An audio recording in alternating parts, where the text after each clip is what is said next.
अस्सलाम वालेकुम dear students.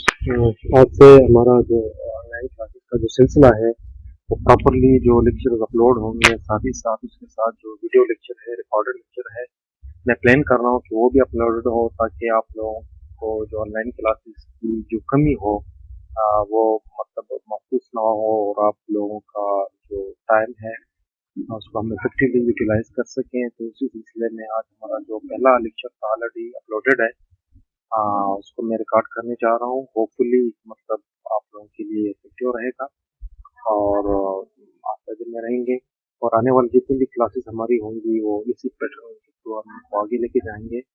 So I am hopeful that you people will get it much more effective. And so in that sequence today I'm going to record my first lecture, and this is the short lecture, and it's all about the distributed databases system. So इस तरह classes में हम काफ़ी मतलब ये topics discuss कर चुके हैं कि डिस्ट्रीब्यूटेड डेटाबेसेस होती क्या हैं और ऑलरेडी मतलब आप लोग फेमिलियर हैं। सो अगर अब हम इसको डिफाइन करना चाहें तो बेसिकली आप देख सकते हैं कि distributed database system is a distribution of system components of hardware control and data. System के अंदर हमारे पास जो फंडामेंटल एंटिटीज हैं वो हार्डवेयर हो सकती हैं, सॉफ्टवेयर या डाटा हो सकता है और उसका जो कंट्रोल हो सकता है। तो सेंट्रलाइज सिस्टम में हम इसको एक ही सिस्टम के ऊपर डाल देते हैं और ओवरऑल जो बाकी सिस्टम के जो कंपोनेंट्स उसको कर रहे होते हैं, लेकिन डिस्ट्रीब्यूटेड सिस्टम में हमारा डाटा, हमारे हार्डवेयर, हमारा कंट्रोल वो थ्रू आउट द सिस्टम वो डिस्ट्रीब्यूट हो जाता है। साथ ही साथ हम इसको यूँ भी कह सकते हैं कि distributed database is a collection of independent computers interconnected विया कंप्यूटर नेटवर्क। इट्स मीन के इस सिस्टम के अंदर जितने भी कंपोनेंट्स हैं वो सब के सब डिस्ट्रीब्यूटेड है और वो आपस में कनेक्टेड है थ्रू अ नेटवर्क। तो अगर हम इसको टेक्निकली अगर डिफाइन करना चाहें कि what is a distributed database, तो basically it is a collection of multiple logically interrelated databases. Logically interrelated databases distributed over a computer network. It's mean कि हमारा जो डेटाबेस है वो एक ही डेटाबेस का जो नेचर रहेगा वो सेम ही रहेगा। फॉर एग्जांपल यूनिवर्सिटी का अगर कोई डेटाबेस है तो इट्स मीन के सिस्टम के जितने भी कंपोनेंट्स होंगे वो लॉजिकली सेम ही होंगे। इट्स मीन उनका ताल्लुक यूनिवर्सिटी के साथ ही रहेगा। सिमिलरली अगर हम डीबीएमएस को डिफाइन करना चाहें तो ऑलरेडी आप फेमिलियर हैं कि डीबीएमएस हमारे पास एक सॉफ्टवेयर होता है जिस सॉफ्टवेयर के थ्रू हम अपने डेटाबेस को मैनेज कर सकें, एक्सेस कर सकें, इंफॉर्मेशन रिट्रीव कर सकें, अपडेट कर सकें। तो जिस तरह मैं आप लोगों को असाइनमेंट भी दे चुका हूँ कि डिस्ट्रीब्यूटेड डेटाबेस मैनेजमेंट सिस्टम जो है बेसिकली एक सॉफ्टवेयर है and that can manage the distributed database and provide access to the mechanisms that make distribution transparent to the user. अब सबसे जो इम्पोर्टेंट जो फीचर है डिस्ट्रीब्यूटेड डेटाबेस का वो यही है कि ट्रांसपेरेंसी मेंटेन रहे। इट्स मीन कि हमारा जो क्लाइंट्स हैं, हमारे जो कस्टमर्स हैं, उनको ये फीलिंग ना हो कि हमारा ये जो सिस्टम है ये डिस्ट्रीब्यूटेड है। उनको बस यूं ही लगे कि सिर्फ मैं हूँ और मेरा ये जो सिस्टम है और मैं इसके साथ इंटरेक्ट कर रहा हूँ। तो ट्रांसपेरेंसी इंशाल्लाह उसको तफसील के साथ आगे हम जाके एक्सप्लेन करेंगे। सो ट्रांसपेरेंसी को मेंटेन करना वाकई एक चैलेंज है डिस्ट्रीब्यूटेड सिस्टम में और ये सिस्टम की एक फंडामेंटल फीचर भी है कि मतलब अगर हमारा सिस्टम ट्रांसपेरेंट है तो वो इफेक्टिव रहेगा और सिमिलर रहेगा। सो डिस्ट्रीब्यूटेड जो डेटाबेस सिस्टम है या डीबीएमएस है वहाँ पे सबसे जो इम्पोर्टेंट फीचर रहेगा वो ट्रांसपेरेंसी रहेगी। इसके साथ और भी मजीद फर्दर जो फीचर्स होंगे आने वाले दिनों में उसको एक्सप्लेन करेंगे। और आप लोगों को मैं असाइनमेंट दे चुका हूँ कि जो डिस्ट्रीब्यूटेड डीबीएमएस है तो मैं एक्सपेक्ट कर रहा हूँ और मैं एलएमएस के ऊपर इसको बाकायदा जो है वो लिखने जा रहा हूँ कि मतलब ये जो असाइनमेंट है ये ड्यू है और आप लोग इसको एज सुन एज पॉसिबल जो है ऑनलाइन सबमिट करा लें। यहाँ पे आप देख सकते हैं कि हमारे पास जो ओवरऑल आर्किटेक्चर है कि किसी भी जो डेटाबेस सिस्टम है आमतौर पे फॉर एग्जांपल आप ज्यूम कर लें कि लेट से हमारा जो मेन जो डेटा सोर्स है, जो डेटाबेस है वो एक ही जगह पे पड़ा है। फॉर एग्जांपल आप ज्यूम कर लें कि ये सर्वर है और जितने भी क्लाइंट्स है साइट 1 से लेकर साइट 5 तक वो थ्रू अ नेटवर्क किसी एक साइट को एक्सेस कर रहे हैं और इस आर्किटेक्चर को या इस जो स्ट्रक्चर है इसको हम कहेंगे कि ये सेंट्रलाइज हमारे पास डेटाबेस है। इस सेंट्रलाइज डेटाबेस के सर्टन जो डिसएडवांटेजेस है क्लास में ऑलरेडी हम इनको कवर कर चुके हैं कि for example single point of failure है, हमारे साइट्स बहुत ज़्यादा हैं, अगर हर साइट से क्वेरीज आ रही हैं तो सबके सब क्वेरीज को एट अ टाइम एकोमोडेट करना, इफेक्टिवली उनको रिस्पॉन्ड करना, रिस्पॉन्स टाइम भी बढ़ेगा और यहाँ पे जो कंजेशन का प्रॉब्लम है वो भी आएगा। सो मतलब ये सबके सब जो डिसएडवांटेजेस है ऑलरेडी हम कवर कर चुके हैं। अब इन डिसएडवांटेजेस को रिमूव करने के लिए, ओवरकम करने के लिए हम जाते हैं जो डिस्ट्रीब्यूटेड सिस्टम है, कि बजाय इसके कि हमारा डेटाबेस एक ही पॉइंट पे रहे, हम उस डेटाबेस के डिफरेंट जो रिप्लिकास हैं या कॉपीज हैं, हम इनको रिप्लिकेट कर लेते हैं अक्रॉस मल्टीपल साइट्स। अब मल्टीपल साइट्स पे ये डेटाबेस अवेलेबल हैं और जो साइट्स हैं, जो क्लाइंट्स हैं, वो लोकली अपने रिसोर्सेज या डेटा को एक्सेस कर सकते हैं। तो बजाय इसके कि हर साइट से जो क्वेरीज है वो राउट हो टुवर्ड अ सेंट्रलाइज पॉइंट, वहां पे आप लोकली वो एंटरटेन्ड हो रही हैं, तो ऑटोमेटिकली रिस्पॉन्स टाइम भी बढ़ेगा, सिस्टम की जो ओवरऑल रिलायबिलिटी है वो भी इंश्योर हो रही है। सो मतलब ये ओवरऑल जो डिस्ट्रीब्यूटेड स्ट्रक्चर है, ये जो आर्किटेक्चर है, और इसी को हम आगे लेके जाएंगे। इसी आर्किटेक्चर को हमने अपने ओवरऑल कोर्स में इसको कवर करना है और मैं ज्यूम कर रहा हूँ कि ऑलरेडी आप इस चीज से फेमिलियर हैं। ये जस्ट एक रिवीजन है आप लोगों के लिए। सो अब distributed data processing, it's mean कि डेटा प्रोसेसिंग का वही कॉन्सेप्ट है कि फॉर एग्जांपल हमारा जो ओवरऑल आर्किटेक्चर है वो डिस्ट्रीब्यूटेड है, तो जितनी भी क्वेरीज हैं, जितने भी ऑपरेशंस हो रहे हैं, सबके सब वो डिस्ट्रीब्यूटेडली हो रहे हैं। So distributed data processing allows multiple computers to be working among multiple geographically separate sites where local computers handle local processing needs. It's mean कि हर एक कंप्यूटर जो है वो geographically separate sites पे है और वो locally resources को भी एक्सेस कर रहा है, और remote अगर कोई query locally available नहीं है, entertain नहीं हो रही है, तो उसको हम remotely दे सकते हैं। तो ये बिल्कुल एक्जेक्टली वही जो एनालॉजी है कि मतलब डिस्ट्रीब्यूटेड डेटाबेस और डिस्ट्रीब्यूटेड डेटा प्रोसेसिंग, तो इसके अपने सर्टेन फीचर्स हैं और एडवांटेजेस हैं। सो मजीद अगर उसको हम आगे लेकर जाएं, so the distributed system is opposite to centralize system. ये बिल्कुल सेंट्रलाइज सिस्टम के अपोजिट है। सेंट्रलाइज में एक ही जगह पे हमारे रिसोर्सेज अवेलेबल है, हमारा डाटा अवेलेबल है, लेकिन यहाँ पे हमारे पास डिफरेंट सिस्टम्स हैं। हर सिस्टम के लिए लोकली अवेलेबल एक डेटाबेस है और हर सिस्टम लोकली चीजों को एक्सेस भी कर रहा है, और अगर कोई लोकली कोई चीज अवेलेबल नहीं है तो और जो अलग साइट्स हैं वहां पे भी ये एक्सेस कर सकता है। Computer install at different sites, बिल्कुल सिंपल है। आई थिंक कि हर एक साइट पे अलग अलग सिस्टम्स है, कंप्यूटर है, each of them performing independent और डेटा प्रोसेसिंग। हर एक साइट से जो डेटा प्रोसेसिंग है इंडिपेंडेंटली हो रही है, वो क्वेरीज भी भेज सकती हैं, लोकली जो इंफॉर्मेशन है उसके ऊपर प्रोसेसिंग भी कर सकता है। Each computer is specialized to perform a range of activities. अब ये मतलब प्योरली डिपेंड कर रहा है कि मतलब हमारा जो डेटाबेस है वो किस नेचर का है। सो के each computer is specialized to perform a range of activities, कि फॉर एग्जांपल मार्केटिंग है, प्रमोशन है, या जिस तरह मैंने क्लास में एग्जांपल दिया था कि हमारे यूनिवर्सिटी का एक जो डेटाबेस है, एग्जाम सेक्शन का अलग है, अकाउंट्स वालों का अलग है। तो मतलब वो लोकली इन एक्टिविटीज को परफॉर्म कर सकता है। और इस सिस्टम के अंदर हमारे पास रिडंडेंसी है। रिडंडेंसी का ये मतलब है कि मतलब रिप्लिकास है।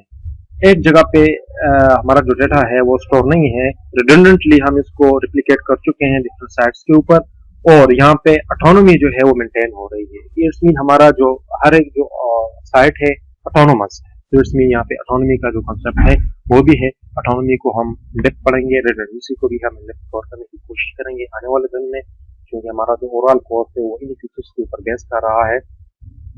सो अगर हम ये कहें कि हमारा जो डिस्ट्रीब्यूटेड डेटा प्रोसेसिंग है या डिस्ट्रीब्यूटेड डेटा सिस्टम्स हैं, उनका इस्तेमाल क्यों ज़्यादा हो रहा है, तो इसके चंद फ़वाइद हैं, चंद जो फीचर्स हैं, उन्हीं को अगर हम सामने रखेंगे तो इसलिए मतलब ये ट्रेंड बन रहा है कि हमारे जितने भी सिस्टम्स हैं, जितने भी डेटा प्रोसेसिंग है, वो सब के सब डिस्ट्रीब्यूटेड।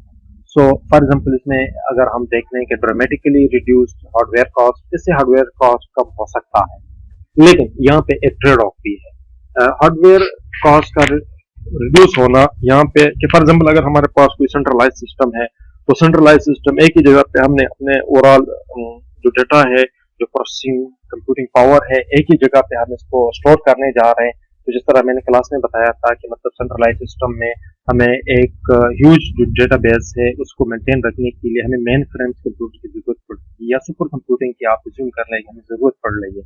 तो ऑटोमेटिकली वहाँ उसका जो कास्ट है वो बहुत ज्यादा होगा। मेन फ्रेम सिस्टम्स को मेंटेन रखना, फिर वहाँ पे स्केलेबिलिटी को इंश्योर करना, सो काफ़ी मतलब ये हमारा जो हार्डवेयर कॉस्ट है वो शूट कर जाता है। और similarly increase the desktop power. अब आजकल के जो सिस्टम्स हैं, क्योंकि क्लाइंट्स हैं, सो क्लाइंट्स के ऊपर भी काफ़ी कंप्यूटिंग आ चुकी है। मतलब हमारे आजकल जो आम जो नॉर्मल कंप्यूटर अवेलेबल हैं वो भी काफ़ी रिच है इन रिसोर्सेज, उनकी कंप्यूटिंग पावर बहुत ज़्यादा हो चुका है। वहाँ पे जो स्टोरेज कैपेबिलिटी है वो भी बढ़ चुकी है। आप इवन सेल फोन को इमेजिन कर लें कि जो सेल फोन्स के जो कंप्यूटिंग पावर है, जो स्टोरेज कैपेबिलिटीज है वो काफ़ी बढ़ चुकी हैं। सो इसीलिए मतलब जो डिस्ट्रीब्यूटेड डेटाबेसिस सिस्टम्स हैं वो ट्रेंड कर रही हैं, और वो कोशिश रहती है कि मतलब हमारे जो सिस्टम है वो डिस्ट्रीब्यूटेड के ऊपर शिफ्ट हो। और similarly improve the user interfaces के अंदर भी काफ़ी फीचर्स आ चुके हैं, क्योंकि day by day technology develop हो रही हैं। सो इंटरफेस को अगर हम इन्हांस कर लें, इम्प्रूव कर लें, सो ट्रांसपेरेंसी को हम इंश्योर कर सकते हैं। आने वाले दिनों में जब ट्रांसपेरेंसी हम पढ़ेंगे तो इन चीज़ों के ऊपर हम बात करेंगे किस तरह यूजर इंटरफेस जो है वो यहाँ पे एक इम्पोर्टेंट रोल प्ले कर रहा है। Similarly ability to share data across multiple server. अब हमारा जो आजकल के जो नेटवर्क्स हैं, जो कम्युनिकेशन प्रोटोकॉल्स हैं, जो बैंडविड्थ के जो इशू हैं वो भी काफ़ी एडवांस हो चुकी हैं। सो इट्स मीन के डेटा को शेयर करना और कम्युनिकेशन अब आजकल कोई मसला नहीं है। सो हम मल्टीपल सर्वर्स के ऊपर, मल्टीपल साइट्स के ऊपर हम अपने डेटा को रिप्लिकेट कर सकते हैं, क्वेरीज को राउट कर सकते हैं, उनको डिस्ट्रीब्यूटेडली आसानी से हम एक्सेस भी कर सकते हैं, अपडेट भी कर सकते हैं। सो इन रीजंस की वजह से जो ट्रेंड आजकल बन रहा है कि मतलब जो डिस्ट्रीब्यूटेड सिस्टम्स हैं उनको इम्प्लीमेंट करना, उनको इंस्टॉल करना फिजिबल है। तो इसीलिए मतलब ये एम है एरिया। रीजंस कौन कौन सी हैं कि for example for distributed data processing के हम क्यों इस साइड पे जा रहे हैं। So need for new applications. For example अगर हम सोच लें कि हमारा जो सिस्टम है वो सेंट्रलाइज है, so already are not centralize system development can take years. जिस तरह मैंने क्लास में बताया था कि एट वंस किसी बड़े सिस्टम को डिजाइन करना, इंस्टॉल करना, इम्प्लीमेंट करना, फिर उसको मेंटेन करना, इसमें काफी एफर्ट की जरूरत पड़ती है। और बजाय इसके कि हमारे पास डिस्ट्रीब्यूटेड सिस्टम्स हैं तो चीज़ें डिस्ट्रीब्यूट हो जाती हैं, हम इनको छोटे छोटे पार्ट्स में डिवाइड कर सकते हैं, हर एक साइट के लिए अलग अलग कंपोनेंट रहेगा। सो उन कंपोनेंट्स को डिजाइन करना, उनको मेंटेन करना हमारे लिए क्या है, वो टाइम इफेक्टिव है और फास्ट भी हो सकती हैं। सो इसलिए हम कहते हैं कि सेंट्रलाइज सिस्टम को डेवलप करना क्या है, कॉम्प्लेक्स मसला है, तो इसमें टाइम भी ज्यादा लग सकता है, रिसोर्सेज की भी ज्यादा जरूरत पड़ेगी। लेकिन एज कम्पेयर अगर हम करस्पॉन्डिंग देख लें तो जो डिस्ट्रीब्यूटेड सिस्टम्स हैं उनको हम आसानी से डिफरेंट कंपोनेंट्स में डिवाइड भी कर सकते हैं, और उनका जो ओवरऑल जो मैकेनिज्म है वो फास्ट भी हो सकता है। सिमिलरली जिस तरह मैंने क्लास में बताया था कि रिस्पॉन्स टाइम बहुत ही इंपॉर्टेंट चीज़ है हमारे किसी भी सिस्टम्स के अंदर। जो रिस्पॉन्स टाइम है कि फॉर एग्जाम्पल अगर हम कोई क्वेरी भेज दें, सो उन क्वेरीज का रिस्पॉन्स आना वो कितने टाइम में सक्सेसफुली रिजॉल्व हो सकती हैं, और इसका जो रिस्पॉन्स है, जो रिजल्ट है वो हमें किस तरह मिल सकता है। तो रिस्पॉन्स टाइम बहुत ही इंपॉर्टेंट चीज़ है। सेंट्रलाइज सिस्टम्स में अगर आप देख लें, सो जिस तरह मैंने क्लास में बताया था कि कंटेंशन, इट्स मीन कि एक ही जगह पे हमारा जो डेटा है वो स्टोर है और मल्टीपल यूजर्स, फॉर एग्जांपल आप यूट्यूब जो सर्वर है आप वो एज्यूम कर लें कि फॉर एग्जांपल अक्रॉस वर्ल्ड के जो कस्टमर्स है वो पहले हुए हैं। अब इन तमाम कस्टमर्स को एक ही टाइम पे एंटरटेन करना, वहां पे कंटेंशन का जो प्रॉब्लम है ऑटोमेटिकली आ जाता है। यहाँ पे कंटेंशन का ये कॉन्सेप्ट है कि मतलब आपस में रेस लगी हुई है, सब के सब जो कस्टमर्स हैं, जो क्लाइंट्स हैं, वो क्वेरीज एक ही टाइम पे भेज रहे हैं, एक ही मीडियम को या एक ही रिसोर्स को एक्सेस करने जा रहे हैं। सो अब इसकी वजह से हमारा सिस्टम बैठ सकता है, जो बॉटलनेक के इश्यूज हैं वो भी आ सकती हैं। तो ये सबसे जो बड़ा इम्पोर्टेंट जो ड्रॉबैक है सेंट्रलाइज सिस्टम का वो कंटेंशन का है। और अब ये जो है डिस्ट्रीब्यूटेड सिस्टम्स में ये मसला नहीं है, क्योंकि यहाँ पे जो डेडिकेटेड रिसोर्सेज हैं, हर एक साइट के लिए अलग अलग से डेडिकेटेड रिसोर्सेज अवेलेबल हैं। तो बजाय इसके कि हमारी क्वेरीज एक ही जगह पे राउट हो, सो हम वो लोकली क्वेरीज जो एंटरटेन हो सकती हैं, तो ऑटोमेटिकली इसका जो रिस्पॉन्स टाइम होगा वो बहुत कम होगा और इफिशिएंटली एंड इफेक्टिवली हमारे जो क्वेरीज हैं वो एंटरटेन हो सकेंगी। सो ये एक फीचर है हमारे डिस्ट्रीब्यूटेड सिस्टम का। अगेन वही बात हो रही है कि जो डिस्ट्रीब्यूटेड डेटा प्रोसेसिंग या डेटाबेस सिस्टम्स हैं वहाँ पे हम उसके ड्रॉबैक्स कौन कौन से हैं। सो इट्स मीन के अगेन वही बात के more components and dependence on the communication means more point of फेलोअर।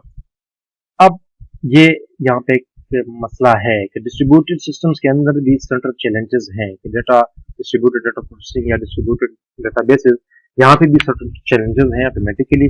तो मतलब यहाँ पे एक पॉइंट ऑफ फेलोर नहीं है। अगर आप सेंट्रलाइज सिस्टम में देख लें तो एक ही जगह पे हमारा जो डेटाबेस है वो अवेलेबल है, वो फेल हो सकता है। अब यहाँ पे मल्टीपल जो साइट्स हैं वहाँ पे मल्टीपल डेटाबेसेस हैं, मल्टीपल रिसोर्सेज हैं, तो इट्स मीन कि अब यहाँ पे मोर देन वन पॉइंट्स हैं फेलोर के। तो अब ये एक चैलेंज है, एग्जैक्टली चैलेंज है, और इस चैलेंज को हम टैकल करेंगे, देखेंगे कि किस तरह मतलब हम इसको ओवरकम कर सकते हैं। Similarly difficulties and failure diagnosis. अब फेलोर को डायग्नोस करना यहाँ पे एक मसला है। वहां पे सेंट्रलाइज सिस्टम्स के अंदर एक ही पॉइंट ऑफ फेलोर है, तो अगर वो फेल हो जाता है तो उसको हम आसानी से कह सकते हैं कि यार एक ही जगह है जहाँ पे फेलोर अगर हो सकता है, तो इजीली वो हम डायग्नोस कर सकते हैं। आज यहाँ पे मल्टीपल साइट्स हैं अक्रॉस द वर्ल्ड। अब फेलोर अगर कोई अकर होता है तो हमने देखना होगा कि फेलोर कहाँ पे है। सबसे पहले फेलोर को डिटेक्ट करना, अब ये यहाँ पे एक अलग सा चैलेंज है, और इसको भी हम आगे जाके देखेंगे कि किस तरह हम इसको एफिशिएंटली डील कर सकते हैं। Similarly incompatibility of the components. अब यहाँ पे एक मसला है। मसला ये है कि फॉर एग्जांपल हमारे जो डिस्ट्रीब्यूटेड सिस्टम्स के अंदर मल्टीपल साइट्स हैं, उन साइट्स के डिफरेंट जो कंपोनेंट्स इंस्टॉल हैं, कंप्यूटिंग रिसोर्सेज इंस्टॉल हैं, वहाँ पे जो डेटा है वो स्टोर है, अब वो आपस में कंपेटेबल है कि नहीं है। इट्स मीन कि अगर एक सिस्टम के ऊपर एक सॉफ्टवेयर इंस्टॉल है, एग्जीक्यूट हो रहा है, और दूसरी जगह पे कोई और सॉफ्टवेयर इंस्टॉल हो रहा है, तो अब इन सॉफ्टवेयर्स के आपस की जो कंपेटेबिलिटी है उसको इंश्योर करना। इसी तरह वहाँ पे जो डिफरेंट ऑपरेटिंग सिस्टम इंस्टॉल हैं वो आपस में कंपेटेबल है कि नहीं है। सिमिलरली ये डाटा की कंपेटेबिलिटी की बात हो रही है कि फॉर एग्जाम्पल अगर एक जगह पे आप चेंज लेके आते हैं तो उसी चेंज को मजीद और जगहों पे इंश्योर करना कि मतलब ये जो चेंज है सबकी जगह पे अगर कोई डेटा आप अपडेट कर लेते हैं, कोई नया रिकॉर्ड आप स्टोर कर लेते हैं, सो यहाँ पे इंटीग्रिटी को इंश्योर करना भी एक हमारे पास क्या है, एक मसला है। और इसके लिए आने वाले दिनों में हम देखेंगे कि कौन कौन से टेक्निक्स अवेलेबल हैं और हम इन इश्यूज को टैकल कर सकते हैं। मोर कम्प्लेक्स मैनेजमेंट एंड कंट्रोल। आप ये कॉमन सी बात है कि मतलब सेंट्रलाइज सिस्टम्स के अंदर कंट्रोल को या चीजों को मैनेज करना क्या है, थोड़ा सा सिंपल है। सिंपल इस लिहाज से है कि मतलब एक ही जगह पे डेटा अवेलेबल है, एक ही जगह से क्वेरीज रिटर्न हो रही हैं, सबके सब रिक्वेस्ट एक ही जगह पे आ रहे हैं, तो चीजों को कंट्रोल करना ऑटोमेटिकली सिंपल हो जाता है। अब मल्टीपल साइट्स हैं एज कम्पेयर टू डिसेंट्रलाइज को अगर हम देख लेंगे, जो डिस्ट्रीब्यूटेड सिस्टम्स के अंदर मल्टीपल साइट्स हैं, मल्टीपल साइट्स के ऊपर डिफरेंट सॉफ्टवेयर्स हैं, डिफरेंट लोगों की एक्सपर्टीज हैं, डिफरेंट जो डेटा है। अब तमाम के तमाम चीजों को यहाँ पे मैनेज करना और कंट्रोल करना एक कॉम्प्लेक्स टॉपिक है, और इसके लिए ये सारा जो बर्डन है ये आ जाता है हमारा जो डीबीएमएस के ऊपर है, कि हमारा जो डीबीएमएस है ये उसकी रिस्पॉन्सिबिलिटी बन रही है कि आप इस डिस्ट्रीब्यूटेड सिस्टम को कंट्रोल कर लें, एफिशिएंटली उसको मैनेज कर लें। Similarly difficulty in controlling information resources. अब जो इंफॉर्मेशन रिसोर्सेज है, इट्स मीन अगेन वही बात हो रही है कि जो डेटा बेस है, जो डेटा है, और उसको कंट्रोल करना। जो मतलब नए इंफॉर्मेशन आ रहे हैं, ऐड हो रहे हैं, अपडेट हो रहे हैं, कोई डिलीट हो रहे हैं, तो आप तमाम जगह पे इसको इफेक्टिवली सस्टेन करना, मेंटेन रखना, ये भी एक प्रॉब्लम है। And the duplication of effort. Duplication of efforts mean कि सेंट्रलाइज सिस्टम्स के अंदर एक ही पॉइंट है, एक ही पॉइंट के ऊपर हमें बस एक ही एक्सपर्ट की जरूरत पड़ रही है, एक ही ऑपरेटर है जो डीबीए एडमिनिस्ट्रेटर है वो बैठा हुआ है।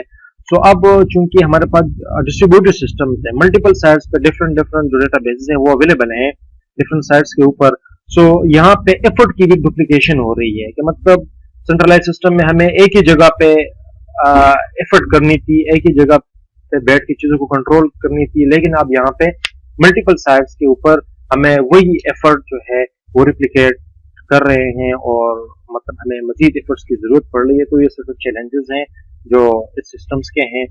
साथ ही साथ अगर इस सिस्टम के जो एडवांटेजेस हैं वो भी बहुत इंपॉर्टेंट है और बहुत ज्यादा है, इसीलिए हम सारी दुनिया यहाँ पे शिफ्ट हो रही है कि मतलब सबसे जो इम्पोर्टेंट चीज है कि इंक्रीज रिलायबिलिटी और अवेलेबिलिटी। वहां पे सेंट्रलाइज सिस्टम में आप देख चुके हैं कि एक ही जगह पे हमारा जो डेटाबेस है वो अवेलेबल है, सो एनी टाइम वो बैठ सकता है, वो डाउन हो सकता है। तो जो सिस्टम की जो अवेलेबिलिटी है वो मतलब जरूरी नहीं है कि हर टाइम पे वो अवेलेबल हो। एक ही पॉइंट है, अगर वो फेल हो जाता है तो तमाम जो साइट्स हैं, तमाम जो कस्टमर्स हैं, क्लाइंट्स हैं, उनके लिए हमारा सिस्टम, हमारा जो डाटा है वो अवेलेबल नहीं रहेगा। सिमिलरली इसको आप कह सकते हैं कि ये रिलायबिलिटी भी है। रिलायबिलिटी का ये कॉन्सेप्ट है कि हमारा जो सिस्टम है वो रिलायबल हो, जब हम चाहें वहां से डाटा एक्सेस कर पाए, हमारे जो चेंजेस हैं, हमारे जो क्वेरीज है या जो नया डाटा हम ऐड करने जा रहे हैं वो वहां पे स्टोर हो और वहां पे फेलोर के चांसेस कम हो। सो अब ये इस सिस्टम की खूबी है, जो डिस्ट्रीब्यूटेड वर्जन है, ये डिस्ट्रीब्यूटेड की खूबी है कि हमारा एक साइट फेल हो जाए सो इससे ओवरऑल सिस्टम के ऊपर फर्क नहीं पड़ेगा और हमारा जो डाटा है वो रिलायबली, वो ट्रस्टली, वो एक जगह पे स्टोर हो सकता है और हमारा सिस्टम हमेशा हमेशा के लिए अप रहेगा, अवेलेबल रहेगा। सिमिलरली लोकल कंट्रोल और बिग डाटा, अब डिफरेंट साइट्स हैं, डिफरेंट साइट्स के ऊपर डिफरेंट हमारे जो लोकल रिप्लिकास हैं, जो लोकल डेटा बेसिस हैं वो अवेलेबल हैं। सो एक लोकल कंट्रोल हमारे पास आ जाता है। सो फॉर एग्जांपल अगर आप इज्यूम कर लें कि हमारी यूनिवर्सिटी का एक डेटाबेस है और अकाउंट्स का जो ब्रांच है, अकाउंट्स वालों के लिए अलग सा हमने रिप्लिका बनाया हुआ है। सो हम आसानी से अपने रिप्लिकास के ऊपर हमारी फुल कमांड कंट्रोल है। अगर कोई चेंज हम करना चाहें तो आसानी से हम कर सकते हैं, चीजों को मजीद ऐड भी कर सकते हैं। सेंट्रलाइज सिस्टम में इसके ऊपर काफी रिस्ट्रिक्शंस हुआ करती हैं, तो इसलिए हम कहते हैं कि यहाँ पे लोकल कंट्रोल बहुत ज्यादा है और सेंट्रलाइज सिस्टम में जो सेंटर की जो कंट्रोल है वो ज्यादा रहती है। हम हमेशा ये सर्वर के पास ये प्रिविलेजेस रहती हैं कि सर्वर जो है वो चेंज कर लें, वो चीजों को वेरीफाई कर लें, लेकिन यहाँ पे डिस्ट्रीब्यूटेड सिस्टम है, हमारे पास जो local control over the data है वो अवेलेबल है। अगेन इंपॉर्टेंट जो चीज है मॉड्यूलर ग्रोथ है। मॉड्यूलरिटी मैं क्लास में तफसील के साथ डिस्कस कर चुका हूँ कि मॉड्यूलरिटी का ये कॉन्सेप्ट है कि हमारा जो सिस्टम है हम इसको छोटे छोटे पार्ट्स में, छोटे छोटे मॉड्यूल्स में डिवाइड कर लेते हैं और वहां पे चीजों को डेवलप करना शुरू कर लेते हैं। सो मॉड्यूलरिटी की फीचर्स की वजह से सिस्टम को स्केल करना, मजीद मॉड्यूल ऐड करना, कि अगर कोई स्पेसिफिक मॉड्यूल फेल होता है तो इसका ओवरऑल सिस्टम के ऊपर फर्क भी नहीं पड़ेगा, डेवलपमेंट कॉस्ट भी कम रहेगी और यहाँ पे एरर्स वगैरह को डिबग करना भी आसान रहता है। सो एक मॉड्यूलर अप्रोच है, मॉड्यूलर की ग्रोथ है, सो ये इसके एडवांटेजेस है।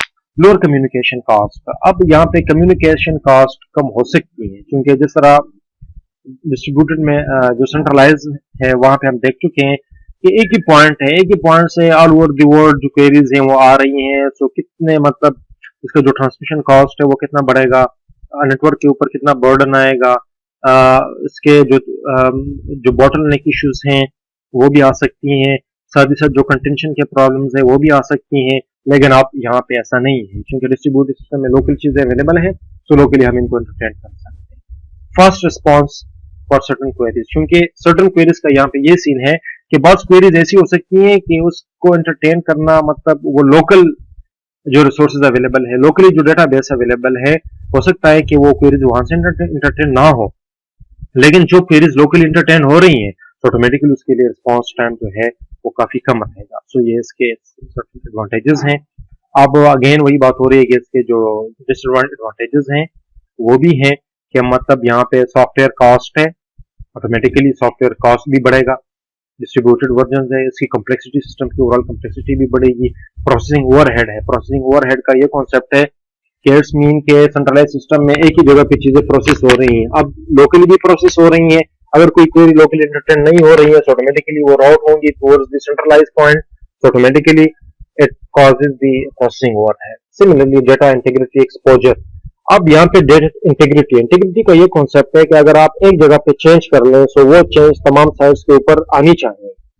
ठीक इसी तरह अगर कोई नया इंफॉर्मेशन ऐड हो रहा है, कोई चीज डिलीट हो रही है, अपडेट हो रही है, सो एक ही टाइम पे तमाम साइट्स के ऊपर इस चेंज को इंश्योर करना क्या है, यहाँ पे एक प्रॉब्लम है। Similarly slower response time for certain queries, अब एग्जैक्टली जिस तरह मैं प्रीवियसली कह चुका हूँ कि बाद जो क्वेरीज हैं कि अगर वो लोकली एंटरटेन नहीं हो रही है तो ऑटोमेटिकली उनको राउट करना पड़ेगा किसी और साइट के ऊपर। अगर वहां पे भी वो एंटरटेन नहीं हो रही है तो किसी तीसरे साइड पे वो राउट होंगी। तो इसी तरह मतलब बस क्वेरीज के लिए कि अगर वो लोकल एंटरटेन ना हो सके तो इसके लिए रिस्पॉन्स टाइम जो है वो ज्यादा रहेगा। So this was all about the distributed systems and all about the centralized systems, and I am hopeful that you people will find this video record as a useful source of understanding, and I'm planning to continue this pattern, and in the future inshallah you will find all the lectures and all the classes along with the video recording. You can also subscribe the channel, YouTube channel, and I'm just going to share the link with you people, and hope that you people are on the board, and you have to be regular. Thank you. Thank you.